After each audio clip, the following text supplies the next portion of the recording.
Assalamualaikum warahmatullahi wabarakatuh. Selamat siang kepada ibu dosen dan teman-teman lainnya. Perkenalkan, saya Intan Nurhaliza Pane dari kelas Biologi 1.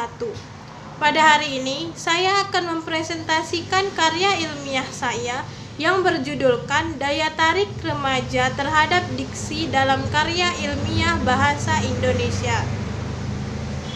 Pengertian diksi atau pilihan kata. Menulis merupakan kegiatan yang menghasilkan ide secara terus-menerus dalam bentuk tulisan yang teratur yang mengungkapkan gambaran, maksud, gagasan, dan perasaan atau ekspresif. Untuk itu, penulis atau pengarang membutuhkan keterampilan dalam hal struktur bahasa dan kosakata. Yang terpenting dalam menulis adalah penggunaan kosakata yang merupakan bagian dari diksi. Ketepatan diksi dalam membuat suatu tulisan atau karangan tidak dapat diabaikan demi menghasilkan tulisan yang mudah dimengerti. Diksi dapat diartikan sebagai pilihan kata pengarang dalam menggambarkan cerita pengarang. Walaupun dapat diartikan begitu, diksi tidak hanya pilih-memilih kata saja atau mengungkapkan gagasan pengarang, tetapi juga meliputi gaya bahasa. Diksi dapat diartikan sebagai pilihan kata, gaya bahasa, ungkapan-ungkapan pengarang untuk mengungkapkan sebuah cerita. Agar menghasilkan cerita yang menarik, diksi atau pemilihan kata perlu memenuhi syarat-syarat tertentu. Yang pertama yaitu ada ketetapan dalam pemilihan kata dalam penyampaian gagasan. Kedua, pengarang harus memiliki kemampuan dalam membedakan secara tepat nuansa-nuansa makna sesuai dengan gagasan yang ingin disampaikan dan kemampuan menentukan bentuk yang sesuai dengan situasi dan nilai rasa pembaca. Yang ketiga, menguasai berbagai macam kosakata dan mampu memanfaatkan kata-kata tersebut menjadi kalimat yang jelas, efektif, dan efisien.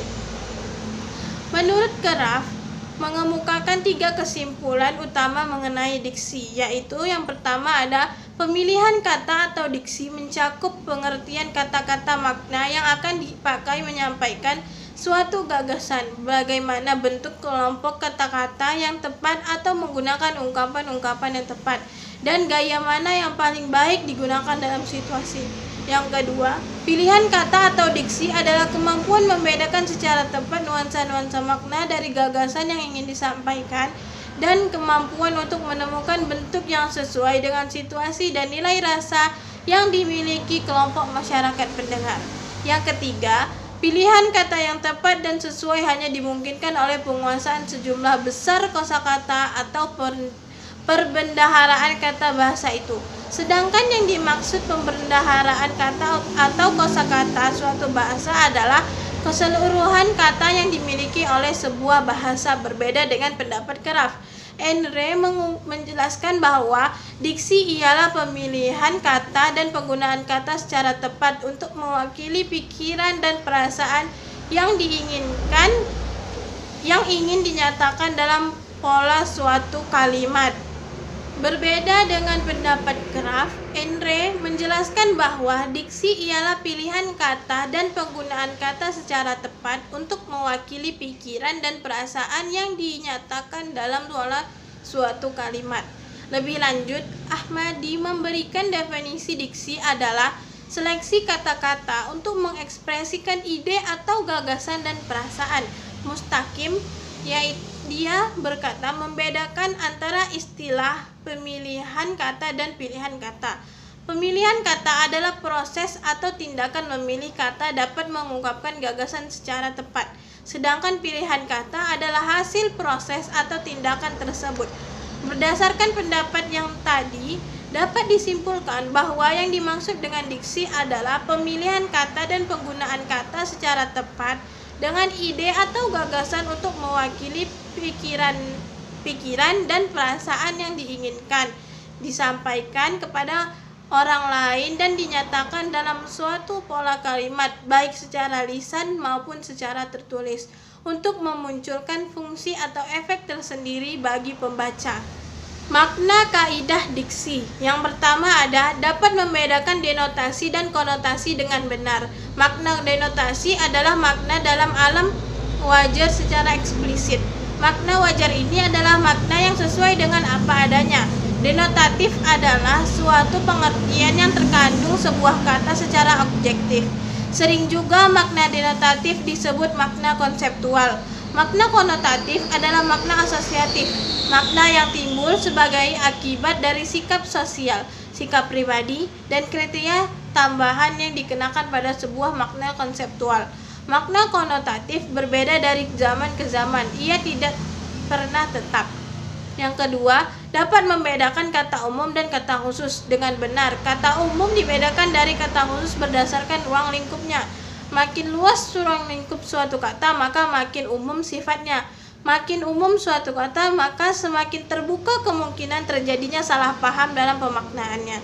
Makin sempit ruang lingkupnya, makin khusus sifatnya, sehingga makin sedikit kemungkinan terjadi salah paham dalam pemaknaannya. Dan makin mendekatkan penulis pada pilihan kata secara tepat. Yang ketiga, dapat memahami dengan tepat makna kata abstrak dan kata konkret. Kata yang acuannya semakin mudah diserap panca indera disebut kata konkret. Seperti meja, rumah, mobil, air, cantik, hangat, wangi, dan suara. Jika acuan sebuah kata tidak mudah diserap panca indera, kata itu disebut kata abstrak seperti gagasan dan perdamaian. Kata abstrak digunakan untuk mengungkapkan gagasan rumit. Kata abstrak mampu membedakan secara halus gagasan yang sifatnya teknik dan khusus. Akan tetapi, jika kata abstrak terlalu diobral atau dihambur-hamburkan dalam suatu karangan, karangan tersebut dapat menjadi samar dan tidak cermat. Yang keempat, dapat membedakan kata-kata yang hampir bersinonim. Sinonim adalah dua kata atau lebih yang pada asasnya mempunyai makna yang sama, tetapi bentuknya berlainan. Kesinoniman kata tidaklah mutlak, hanya ada kesamaan atau kemiripan. Kita ambil contoh cermat dan cerdik, kedua kata itu bersinonim, tetapi kedua kata tersebut tidak persis sama benar. Kesinoniman kata masih berhubungan dengan masalah makna denotatif dan makna konotatif suatu kata. Yang kelima, dapat membedakan kata ilmiah dan kata populer dengan benar. Kata ilmiah merupakan kata-kata logis dari bahasa asing yang bisa diterjemahkan ke bahasa Indonesia. Kata ilmiah bisa digunakan oleh kaum terpelajar, terutama dalam tulisan-tulisan ilmiah, pertemuan-pertemuan resmi, dan serta diskusi-diskusi khusus. Yang membedakan antara kata ilmiah dengan kata populer adalah bila kata populer digunakan dalam komunikasi sehari-hari, kata ilmiah digunakan pada tulisan-tulisan yang berbau pendidikan, yang juga terdapat pada penulisan artikel, karya tulis ilmiah, laporan ilmiah, skripsi, tesis, maupun disertasi. Dalam karangan ilmiah, diksi dipakai untuk menyampaikan sebuah konsep, pembuktian, hasil pemikiran, atau solusi dari suatu masalah. Fungsi diksi yaitu yang pertama adalah melambangkan gagasan yang diekspresikan secara verbal. Yang kedua, membentuk gaya ekspresi gagasan yang tepat. Yang ketiga, menciptakan komunikasi yang baik dan benar. Yang keempat, mencegah perbedaan penafsiran. Yang kelima, mencegah salah pemahaman. Yang keenam, mengefektifkan pencapaian target komunikasi. Kesimpulan, kreativitas dalam memilih kata merupakan kunci utama pengarang dalam menulis gagasan atau ungkapan. Penggunaan dalam pengolahan kata juga merupakan kunci utama dalam menghasilkan tulisan yang indah, enak dibaca, serta ide yang ingin disampaikan penulis dapat dipahami dengan baik. Diksi adalah kemampuan penulis untuk mendapatkan kata agar dalam pembacaan dan pengertiannya tepat. Kata ilmiah adalah kata-kata logis dari bahasa asing yang bisa diterjemahkan ke dalam bahasa Indonesia. Pembentukan kata atau istilah adalah kata yang menggunakan makna konsep, proses, keadaan atau sifat yang khas dalam bidang tertentu. Definisi adalah suatu pernyataan atau menerangkan pengertian suatu hal atau konsep istilah tertentu. Kata serapan adalah kata yang diadopsi dari bahasa asing yang sudah sesuai dengan EYD. Demikianlah hasil presentasi karya ilmiah saya.